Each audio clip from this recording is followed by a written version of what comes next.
Applaudissez la parole de Dieu. Applaudissez la parole de Dieu. La Bible que nous prêchons, elle est elle-même la prophétie par excellence. Amen. Tout ce que nous vivons a été déjà écrit. Et il y a d'autres choses encore qui vont venir. Amen, amen. Nous sommes dans une période vraiment très critique. Amen. Nous sommes dans une période vraiment très critique. Et nous avons déjà fait ce constat. Spécialement le diable, vers la fin de l'année, il a déjà déclenché son compteur. Amen. Et puis vous allez voir, à chaque fois qu'on vous appelle, je ne sais pas, dans vos familles, en Afrique, ou bien même aux États-Unis, ici, dans le pays là où nous sommes, vous allez entendre Jacques est décédé, Marie est décédée, Philippe est décédé. Amen, amen. Nous sommes dans une période vraiment très critique. L'objectif du diable, c'est quoi? Il ne veut pas que nous puissions ajouter une année de plus sur notre âge. Amen, amen. Amen. Mais le Dieu que nous adorons, c'est lui qui ajoute les âges. Amen, amen. Que le diable veuille ou pas, je vous le dis, nous tous, on va rentrer dans l'année 2022. Amen, amen. Nous tous, que le diable veuille ou pas, il n'a pas le choix. Il n'a pas le choix parce que le Dieu que nous adorons, il est le Dieu de l'impossibilité. Amen, amen. Donc j'ai voulu parler aujourd'hui de l'histoire de Bartimée. Le thème d'aujourd'hui, il se mit à crier. Ça c'est le thème d'aujourd'hui. Amen. Donc ici on voit Bartimée. Il était assis au bord de la voie. Et la Bible nous parle de Jésus-Christ quand il quittait Jéricho. Quand il s'était mis en route. De l'autre côté, la Bible nous dit que Bartimée était assis au bord de la route. Amen. Il était un aveugle. Il était un mendiant. Amen. Vous-même, vous savez, même aujourd'hui, dans la société dans laquelle nous vivons, les mendiants sont, disons, les gens les appellent comme les sous-hommes. Amen, amen. Un sous-homme, c'est quelqu'un que la société a rejeté. Mais ce qui est triste. Amen, amen. Aujourd'hui, si vous êtes aveugle, les gens ne vont pas vous prendre au sérieux. Amen, amen. Il y a certains endroits où vous n'allez pas rentrer. Parce que vous n'êtes pas considéré. C'est comme si on ne vous considère même pas comme un être humain. Il y a certaines opportunités, on ne donne pas à un aveugle. On ne le considère pas. On se dit que celui-là, c'est quelqu'un que la société a rejeté. Amen. Que ce soit un mendiant, spécialement ceux-là qui ont des défauts. Amen. Dans la société dans laquelle nous vivons, ces gens-là sont rejetés. La société ne leur considère pas. Une opportunité qu'on peut donner à Jacques, on ne peut pas la donner à Jacqueline qui est un aveugle, parce qu'il est sous-considéré. Ici, on nous parle de Bartimée.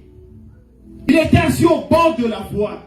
Et Jésus-Christ, il était accompagné de la foule, comme d'habitude, avec ses disciples. Bartimée, quand il a aperçu Jésus-Christ, il s'est mis à crier. Il a lancé un cri de détresse. Amen. C'est un cri qui témoigne la douleur qu'il est en train d'endurer. Amen, amen. C'est comme s'il avait vu le sauveur de sa vie. Amen, amen. C'est comme quelqu'un qui n'a pas mangé pendant un mois. Et quand tu rencontres quelqu'un qui vient et tu sais que celui-là dans la famille, il a assez de moyens. Quand tu le vois, tu te dis aujourd'hui, tu auras ta part. Amen, amen. Aujourd'hui, tu auras l'argent pour apporter la nourriture dans ta maison et que tes enfants vont manger. Amen, amen. Donc, Bartimée, quand il a vu Jésus-Christ, il a profité. Il a dit que ça, c'est une opportunité à saisir. Amen, amen. Ça, ce sont les opportunités à ne pas lâcher. Il a dit, voici le Jésus de Nazareth que j'ai l'habitude d'entendre. Parce que la renommée de Jésus-Christ, ça s'était répandu dans la vie de Galilée. Amen. Parmi les miracles qu'il a eu à faire, il a eu à transformer l'eau en vin. Les paralytiques, ils ont trouvé la guérison. Amen, amen. Il a fait beaucoup de miracles. Donc ce nom-là, ça s'était diffusé dans la ville de Galilée. Donc quand il a aperçu Jésus-Christ, Il a dit, voici quelqu'un en qui j'ai ma foi. Voici quelqu'un en qui je peux retrouver la vie. Donc il a lancé un cri de détresse. Et nous aussi, dans la société dans laquelle nous vivons, on a l'habitude aussi de lancer ce genre de cri, de bâtiment. Amen, amen. Par rapport aux problèmes que nous avons dans la société. Lorsque nous avons les problèmes financiers, on a nos cris de détresse aussi qu'on lance. Amen, amen. Lorsque nous avons du mal à avoir un enfant, les couples qui sont à la quête d'enfants, ou bien là où la femme est stérile, les concernés, ils ont l'habitude aussi de lancer les cris de détresse. Amen, amen. Lorsque nous avons en face de nous un problème qui nous perturbe, on a l'habitude de lancer les cris de détresse. On lance des cris de détresse en disant, Jésus-Christ de Nazareth, où es-tu? Est-ce que tu entends ma prière? J'ai attendu 1 mois, j'ai pas eu de solution. J'ai attendu 2 mois, j'ai pas eu de solution. J'ai attendu 1 an, 2 ans, 3 ans. À un moment donné, on lance des cris de détresse comme Bartimée. Il était désespéré. Mais quand il a vu Jésus-Christ, il a dit que je vais bondir sur l'opportunité. Amen, amen. Bien aimé, il y a des opportunités quand tu la reçois, tu dois la saisir. Amen, amen. Et Bartimée, il était en face d'une opportunité. Amen, amen. Il a vu Jésus-Christ. Il a dit, je vais profiter par rapport à l'occasion qu'il a reçue. La Bible nous parle de la foule. La foule qui a une mauvaise image dans la Bible. Amen, amen. La foule. La foule. Jésus, il était toujours entouré de la foule. Amen, amen. La foule, dans la foule, on retrouvait des personnages qui étaient vraiment très haineux. Amen. On a retrouvé dans la foule le genre de personnages qui se croyaient plus propres que les autres. On a retrouvé dans la foule les genres de personnages qui se croyaient plus corrects que les autres. Toujours dans la foule, on a vu des personnages qui ont voulu jeter les pierres, ou bien qui ont voulu jeter la pierre à la prostituée. Amen, amen. La foule qui seront elles se trouvent irréprochables. Amen, amen. Donc dans la foule, la foule n'a pas une bonne connotation. Amen, amen. La foule n'a pas une bonne connotation. La foule que la Bible est en train de nous parler, c'est le genre de foule qui cherchait juste à vivre les miracles que Jésus-Christ faisait. Lorsque nous parlons de la foule dans la Bible, vous verrez dans la foule, ils étaient émerveillés. À chaque fois quand Jésus-Christ effectuait les miracles, ils étaient émerveillés. Amen, amen. La foule était à la recherche de la main de Dieu. Mais la foule n'était pas disponible de suivre les pas de Jésus-Christ. Amen, amen. Est-ce que nous voulons être de la côte? Est-ce que nous voulons est-ce qu'on veut se retrouver du côté de la foule, ou bien nous voulons être les disciples de notre Seigneur? Amen, amen. Il y a 2 questions qu'on doit se poser. Amen, amen. Parce que Jésus-Christ, la foule, à chaque fois il était entouré de la foule. Amen, amen. Mais cette foule, ils étaient plus émerveillés par les miracles que Jésus-Christ faisait. Amen, amen. Ils étaient émerveillés. Ils aimaient voir les miracles. Amen, amen. Les personnages qui étaient dans la foule, ils étaient à la recherche de la délivrance. Amen, amen. Ils étaient à la recherche des miracles. Mais ils n'étaient pas, ils n'étaient pas disponibles de suivre les pas de Jésus-Christ. Amen, amen. Un disciple de Jésus-Christ, c'est quelqu'un qui a accepté de porter sa propre croix pour marcher avec Jésus-Christ. Mais la foule, non. Nous verrons aussi dans les églises aujourd'hui, il y a beaucoup de personnages de la foule. Amen, amen. Vous allez voir d'autres personnes, quand ils partent dans les églises, ils sont à la quête seulement de la délivrance. Amen, amen. Ils sont à la quête seulement des miracles.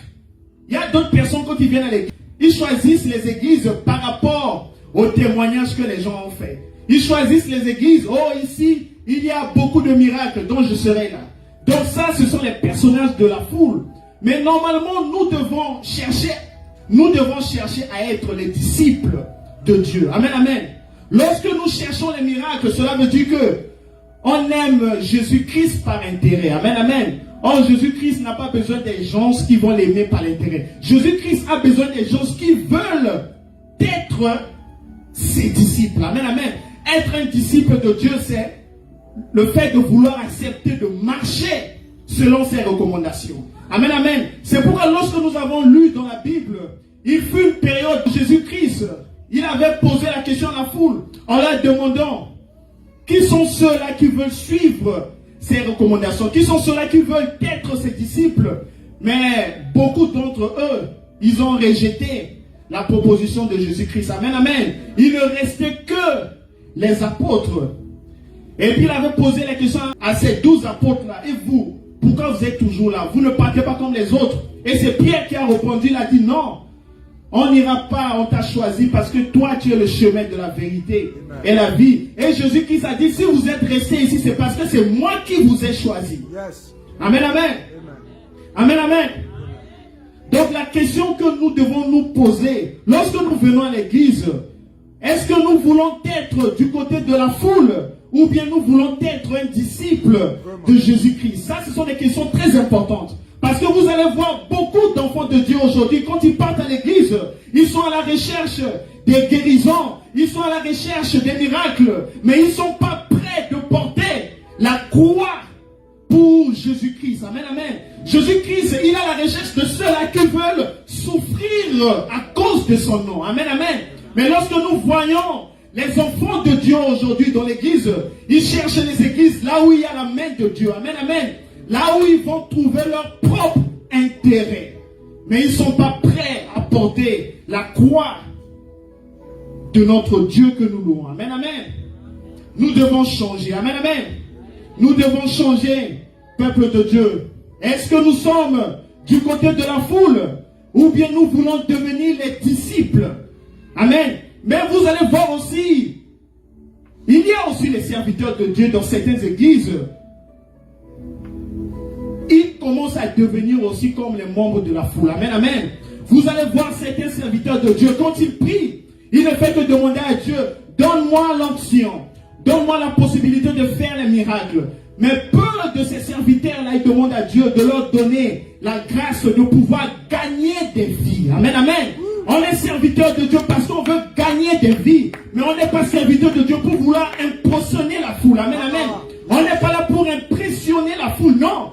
On a été élus serviteurs de Dieu parce qu'on veut gagner les âmes. Amen. Ce n'est pas une concurrence.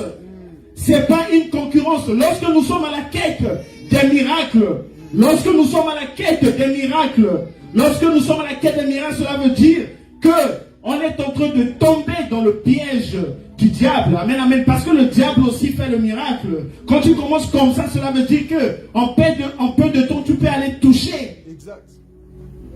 Tu peux aller te livrer dans des loges sataniques. Amen. Un serviteur de Dieu qui est juste focalisé pour faire les miracles et il ne s'investit pas en vouloir gagner les vies, ça c'est pas une bonne chose. Amen, amen.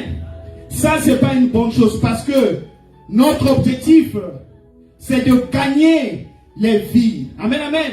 Parce qu'au dernier jour, Dieu va te demander aussi les comptes rendus. Amen, amen. Quand vous allez rencontrer un serviteur de Dieu, quand vous allez lui demander ses palmarès, il va te dire que j'ai fait tel genre de miracle, qu'il y a eu tel nombre de témoignages. Mais beaucoup ne vont pas te dire non, que j'ai gagné 100 âmes. Vous n'allez pas entendre cela. Amen, amen. Vous allez voir juste les miracles qui vont citer. Amen, amen. Et lorsque je reviens dans le verset du jour, il se mit à crier. Il se mit à crier. Ici nous voyons Bartimée. Ça c'est un cri de détresse. Amen, amen. Bartimée, quand il a vu Jésus-Christ, il a dit, voici le moment où jamais, là où je dois saisir mon opportunité. Amen. Quand il a crié, il a dit, Jésus. Amen. Quand il s'est mis à crier, nous avons lu dans ce verset, il y avait la foule qui s'était opposée par rapport à Bartimée. Amen, amen. Ils ont voulu le faire taire. Amen. Ils ont voulu le faire taire. Et ici, la foule constitue les obstacles que nous pouvons rencontrer lorsque nous sommes à la quête de notre Seigneur. Amen, amen. Lorsque nous avons des problèmes, peu importe les problèmes que nous avons, on fera toujours face aux obstacles. Amen, amen. Et ces obstacles-là, c'est la foule. Amen. Ces obstacles-là, c'est la foule. Et ce que j'ai aimé dans ce verset, Bartimée, il ne s'est pas découragé. Amen, amen. Il ne s'est pas découragé. Il ne s'est pas découragé. Quand la foule avait demandé à Bartimée de se taire, il a redoublé encore d'efforts. Amen, amen. Il a redoublé encore d'efforts. Il a redoublé d'efforts. Il ne s'est pas laissé aller. Il ne s'est pas laissé dominer par la foule. Il a dit non. Et ça, ce sont les genres de comportements que nous, les chrétiens, nous devons avoir. Amen, amen. Peu importe les obstacles qu'on va trouver sur notre chemin, nous devons être des lutteurs. Amen, amen. On ne doit pas démissionner. On doit faire preuve de courage. Amen, amen. Peu importe les obstacles. Peu importe les obstacles. Nous devons rester fermes. Nous devons rester fermes. Quand Bartimée a lancé son premier cri, amen, et Jésus-Christ n'avait pas écouté. Relisez encore ce verset-là. Quand Bartimée avait lancé son premier cri, Jésus-Christ n'a pas réagi.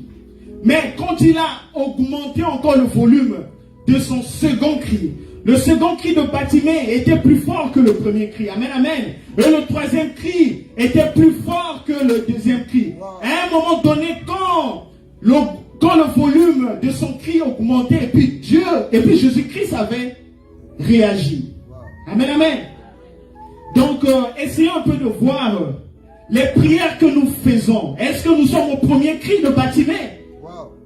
Est-ce que nous sommes au premier cri de Bartimée? Les prières que nous faisons, les prières que nous faisons, et que souvent on se plaint, on dit mais je prie tous les jours et puis je n'ai aucun résultat. Peut-être que nous sommes encore au premier cri de Bartimée. Amen, amen. Il faudrait encore redoubler l'intensité de notre prière. Amen, amen. Donc ici, Jésus-Christ nous invite à redoubler l'intensité de nos prières. Amen, amen. On doit augmenter le volume. On doit augmenter le volume. Amen. Parce que la Bible dit, celui qui me cherche, il me trouvera. Amen, amen. Et celui qui me cherche de tout son cœur, la Bible dit que Dieu se fera voir. Amen, amen. Regardez un peu ce mot-clé. La Bible dit celui qui cherche Dieu de tout son cœur. Donc il y a une condition. Amen. Vous voyez le genre de prière que Jésus-Christ avait fait. Et puis il avait eu les grumeaux de sang qui coulaient. Ça, c'est le genre de prière que Dieu écoute. Amen, amen. La prière de Anne, ça, ce sont les genres de prières que Dieu attend que nous puissions faire. Comme je le dis toujours, il réside dans le secret. Amen, amen. Et pour arriver dans le secret, ça nécessite une vie de prière intense. Amen. Donc ça nécessite une vie de prière intense. Bartimée, il était rejeté. Vu son défaut, il était rejeté. Quand il criait au secours, la foule l'a rejeté. La foule a dit, tais-toi. Tais-toi. Ils ont dit, mais toi tu es un mendiant. Jésus-Christ n'a pas ton temps. Tais-toi. On l'a fait taire. Amen. On l'a fait taire. Il était, disons, on le prenait pour un moins que rien. Mais il ne s'est pas laissé faire. Amen. Bartimée nous invite à ne pas se laisser faire. Amen, amen. On doit toujours crier vers le Dieu que nous adorons. Amen, amen. Peu importe les problèmes que nous avons, on ne doit pas se décourager. Amen, amen. Quand je vais vous parler de l'histoire de Jacob, la Bible nous dit dans le livre de Genèse, quand Jacob, il s'était mis à lutter contre un homme jusqu'à l'aube. Amen. La Bible dit, la personne avec qui Jacob s'était mis à lutter, cette personne-là, qui n'était qu'un ange, qui a été envoyé par Dieu, il avait dit à Jacob, lâche-moi. Et Jacob disait, non, tu n'iras pas tant que tu ne m'as pas béni. Et l'ange était obligé de lui donner un coup sur la hanche. Amen. Amen. Mais Jacob l'avait lâché quand il avait eu la bénédiction. Amen, amen. Et c'est là on a dit que tu ne t'appelleras plus Jacob, tu t'appelleras maintenant Israël. Amen, amen. Tant que tu n'as pas réussi ce que tu es en train de chercher, tu dois continuer à lutter. Amen, amen. Peu importe les problèmes que vous avez. La Bible dit cherche, tu trouveras. Amen, amen. Pour être un bon chrétien, tu dois être un bon lutteur. Amen, amen. Les problèmes que vous avez, ne vous découragez pas. Vous devez lutter. Vous devez persévérer. Amen. Ça, ce sont les caractéristiques que Dieu attend de nous. Les chrétiens d'aujourd'hui, ils démissionnent vite. Amen. Le combat n'a pas encore commencé, mais ils démissionnent déjà. Amen. Et ça, ce n'est pas les caractéristiques des enfants de Dieu. Amen, amen. Dieu veut que nous puissions être des vaillants guerriers. Amen. On doit être des Gédéons. On doit être des lutteurs. Tant que tu n'as pas obtenu ce que tu veux, tu dois toujours redoubler encore l'intensité de la prière. Amen, amen. Tu dois toujours redoubler l'intensité de la prière. Amen. Donc ça, ce sont des choses que nous devons faire. Le thème de ma prédication d'aujourd'hui, il s'est mis à crier. Amen, amen. Donc peu importe les problèmes que nous avons, nous devons juste tourner notre regard vers le Seigneur. Amen. Nous devons crier vers ce Dieu-là. Le Dieu qui a la solution à nos problèmes. Quand vous avez des problèmes, vers qui vous vous retournez? Amen, amen. Vers qui vous vous retournez quand vous avez des problèmes? Il y a d'autres personnes, quand ils ont des problèmes, ils vont consulter des marabouts. Amen, amen. Ils vont rentrer dans les loges sataniques. Amen, amen. Parce que lui, il est le chemin. Il est la vérité et puis il est la vie. Amen. Comme lui-même il a dit, venez à moi, vous qui êtes chargés et fatigués, et je vous donnerai le repos. Amen, amen. Amen, amen. Donc le message d'aujourd'hui, je nous invite. Quand tu as prié et que tu n'as pas eu de solution, dis-toi que tu es au premier cri de Bartimée. Amen, amen. Il faut redoubler encore d'intensité. Amen, amen. Parce que le Dieu que nous adorons, il réside dans le lieu secret. Amen. Il faut que tu puisses faire mieux que ta première prière. Il faut redoubler l'intensité de ta prière. Bien aimé, je vais vous dire quelque chose. Lorsque nous prions, il y a beaucoup de choses qui se passent dans le monde spirituel. Amen, amen. C'est parce que Dieu ne nous montre pas. Lorsque vous rentrez dans votre chambre et quand vous vous agenouillez, quand vous priez, il y a l'ange du diable aussi qui est là. Il est en train de combattre votre prière afin que ça ne puisse pas arriver chez Dieu. Amen, amen. Donc quand vous priez, le diable aussi est en train de combattre votre prière. C'est pourquoi ici la Bible nous demande de redoubler notre intensité de la prière. Amen. Vous voyez, quand Bartimée, il a dit Jésus-Christ, quand il s'est mis à crier, la foule s'y est opposée. La foule cherchait à le faire taire. Et c'est comme ça lorsque nous prions aussi, le monde satanique aussi, et cherche à faire taire nos prières. Mais ce que nous devons faire, nous devons redoubler d'intensité. Amen, amen. Nous devons redoubler d'intensité. Amen. Nous devons redoubler d'intensité. Utilise ta voix pour chercher à sortir de la souffrance. Bartimée a utilisé sa voix. Bartimée a utilisé sa voix pour sortir de sa souffrance. Mais ta voix, à quoi ça sert quand tu l'utilises? Est-ce que tu rentres dans ta chambre? Est-ce que tu pries le Dieu de l'impossibilité? Amen, amen. Ça, ce sont des questions que nous devons nous poser. Amen. Ce sont des questions que nous devons nous poser. La Bible dit dans le livre de Jérémie, chapitre 29, verset 13, vous me chercherez et vous me trouverez si vous me cherchez de tout votre cœur. Voici une condition que la Bible ajoute. Si vous me cherchez de tout votre cœur. Amen. Donc la prière d'aujourd'hui, nous allons demander à Dieu de prêter l'oreille à nos voix quand nous prions. Amen, amen. Parce que ce n'est pas toutes les prières que Dieu écoute.